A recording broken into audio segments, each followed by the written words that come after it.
ela sim é onipresente e está em toda parte, em todas as sociedades, quiçá em todos os indivíduos, inclusive naqueles que a renegam por um motivo ou por outro. Ela é daqueles assuntos bomba que devem ser evitados no almoço de domingo da sua família, a fim de diminuir as chances de produzir um arranca-rabo daqueles. Mas nós, pensadores das questões humanas, sociólogos, que gostamos de meter o dedo na ferida, a temos como uma preocupação central. A pauta aqui é a religião, ou mais especificamente, a sociologia da religião. Esse ramo bastante robusto das ciências humanas e que tem observações muito importantes sobre os indivíduos e sobre a vida social para nos trazer. Para falar de um pouquinho disso é que eu apareço aqui. Muito prazer, eu sou Túlio Augustus, sociólogo, professor de sociologia, e convido você, minha caríssima, você, meu caríssimo, a ser parte aqui dessa nossa discussão. Em primeiro lugar, se inscrevendo aqui no canal, dando seu like aqui no vídeo, se você gostar, suas impressões aí nos comentários, para a gente lidar com esse assunto. Bom, em primeiro lugar, religião é sempre uma pauta muito delicada, né? Por motivos óbvios, né? Você está mexendo ali com as convicções mais arraigadas, mais profundas, né, dos indivíduos e que despertam as posturas mais apaixonadas. Coisas que são o avesso do propósito científico, né? A sociologia e a ciência, em geral, se pauta sempre por uma apreensão, por uma produção do conhecimento, sempre com muita parcimônia, sempre com a tentativa de emitir juízos muito ponderados, muito equilibrados, coisas que não são fáceis quando se está lidando aí com a religião, né?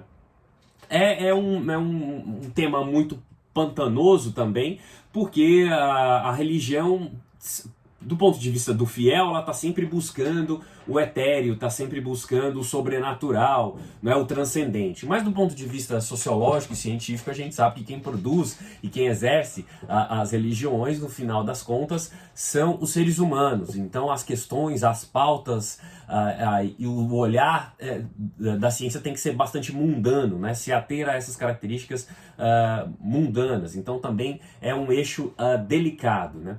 Por fim, você tem aí a questão de ter que entender que, por mais que a experiência ou a vivência religiosa por um indivíduo seja uma experiência única, do ponto de vista científico, é importante captar as formas gerais do fenômeno religioso, né? Então, circular nesse terreno aí pouco sólido não é nada fácil, mas por isso a tradição sociológica, as ciências humanas, a sociologia das religiões se dotou de uma série de instrumentos, de teorias, de rituais até, para ficarmos num termo religioso, que predispõem, que direcionam a prática científica nesses domínios, né? Antes de tudo, vamos para a definição de religião, né? O que é religião, né, do ponto de vista sociológico, né? A religião é um sistema cultural de crenças e rituais comuns e compartilhados que proporcionam um senso de significados, de propósitos finais, né? Acabando por criar aí uma visão de mundo a respeito do que é sagrado, do que é sobrenatural, né?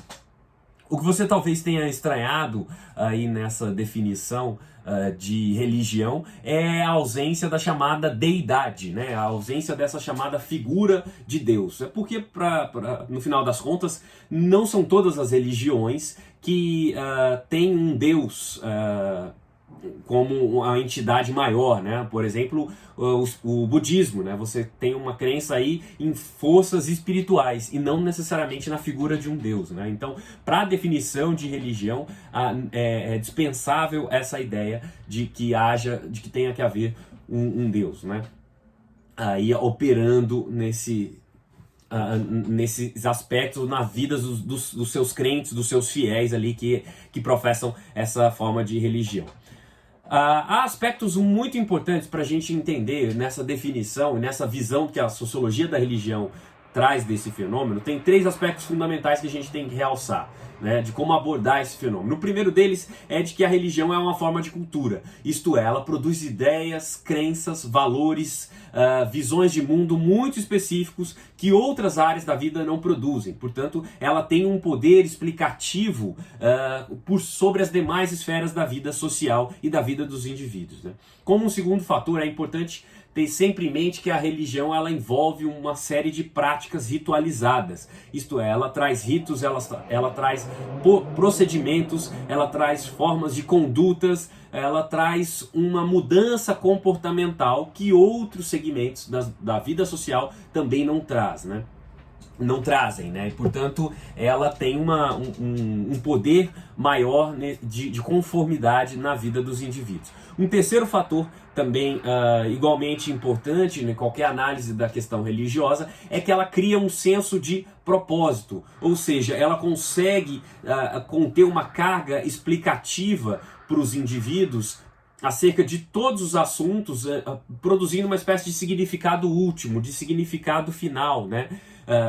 De motivo, de justificativa para todas as condutas e as posturas. E isso também é uma característica muito peculiar da religião. E quando se quer estudar o fenômeno religioso, é sempre importante ter isso em mente, né? A perspectiva da sociologia da religião, ela embute 4 breves posturas que o sociólogo tem que ter para lidar com esse fenômeno. E a primeira delas é a de não se preocupar se aquela religião é verdadeira ou falsa, né? Se não se preocupar se aquela experiência ela é verdadeira ou ela foi falsificada, se ela foi forjada. O que é importante do ponto de vista sociológico, do ponto de vista do cientista, é observar como o crente, como o fiel reage àquela postura, àquela vivência religiosa, e não tentar fazer um juízo de valor se aquilo é verdadeiro ou se não é, né? A segunda preocupação, também muito importante, é entender que a religião ela organiza socialmente a vida, né? Ela produz novas formas de organização social, né? Elas são instituições muito poderosas, elas trazem uma carga de significado muito grande e elas determinam as outras dimensões da vida social, individual e coletiva. O terceiro fator é que elas são uma fonte de solidariedade social, ou seja, elas são capazes de dotar qualquer agrupamento, qualquer coletividade de um senso comum, né, de práticas, de rituais, de compreensões, de significados, né, criando uma moral coletiva, criando uma espécie de conjunto de regras a serem seguidos e compartilhados por todos ali naquele grupo, né? Ela gera vínculos muito sólidos entre os indivíduos participantes daquele grupo religioso. Como quarto fator, é preciso ter em mente que as religiões, em última instância, elas apelam a forças sociais, né? Pelo menos é esse o nosso norte, né? Não apenas a aspectos individuais, psicológicos e sobrenaturais. O que é importante entender do ponto de vista científico é como a religião, como as formas existentes de religião, elas sempre estão mobilizando categorias sociais na vida dos indivíduos, né? Existe sim a dimensão sobrenatural, mas do ponto de vista sociológico, o que nos interessa são as forças condicionantes da vida social que são mobilizadas pelo elemento religioso. E acredite, as religiões são muito mais mundanas em todos os seus detalhes, no seu dia a dia, nas suas posturas, nos seus significados e nos seus efeitos, do que um fiel médio gostaria de imaginar. Se você entendeu basicamente como opera, como se estrutura de maneira muito superficial a sociologia da religião, não deixe de se inscrever aqui nesse canal, de aparecer para outras conversas aqui religiosamente todas as semanas e de deixar aí as suas impressões nos comentários. Um abraço e até a próxima.